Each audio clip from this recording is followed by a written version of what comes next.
देश में जारी कोरोना संकट के बीच इलाज के दौरान संक्रमित मरीजों को दी जाने वाली प्लाज्मा थेरेपी पर रोक लगाई जा रही है। आईसीएमआर और एम्स ने कोविड मरीजों के इलाज के लिए नई गाइडलाइंस जारी करने की तैयारी कर ली है। मालूम हो कि पिछले साल से ही प्लाज्मा थेरेपी मरीजों को दी जा रही थी। अप्रैल महीने में शुरू हुई दूसरी लहर के दौरान इसकी मांग काफी ज्यादा बढ़ गई थी। हालांकि हेल्थ एक्सपर्ट्स लगातार प्लाज्मा थेरेपी के असरदार नहीं होने की बात कहते आए हैं। आईसीएमआर ने प्लाज्मा थेरेपी को हटाने के फैसले की जानकारी दी है। उन्होंने कहा है कि कोविड-19 मरीजों के उपचार के लिए प्लाज्मा थेरेपी के उपयोग को प्रबंधन दिशा निर्देश से हटा दिया गया है।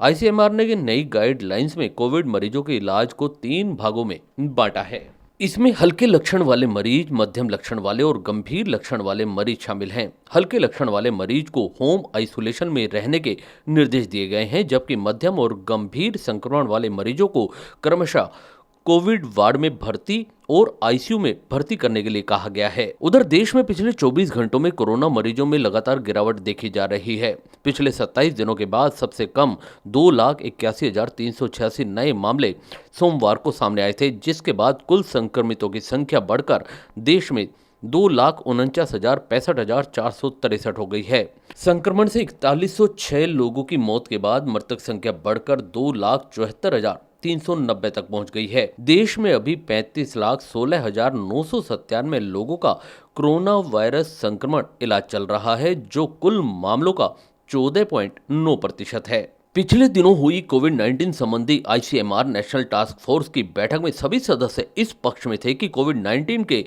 वयस्क मरीजों के उपचार प्रबंधन संबंधी चिकित्सा दिशा निर्देशों से प्लाज्मा पद्धति के इस्तेमाल को हटाया जाना चाहिए, क्योंकि यह प्रभावी नहीं है और कई मामलों में इसका गलत तरीके से इस्तेमाल भी किया गया है।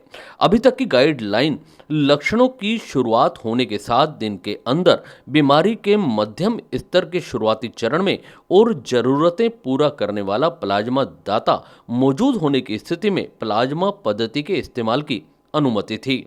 प्लाज्मा थेरेपी को गाइडलाइन से हटाने संबंधी विमर्श ऐसे समय में हुआ जब कुछ डॉक्टरों और वैज्ञानिकों ने प्रधान वैज्ञानिक सलाहकार के विजय राघवन को पत्र लिखकर देश में कोविड-19 के उपचार के लिए प्लाज्मा थेरेपी के अतार्किक और गैर वैज्ञानिक उपयोग को लेकर आगाह किया था।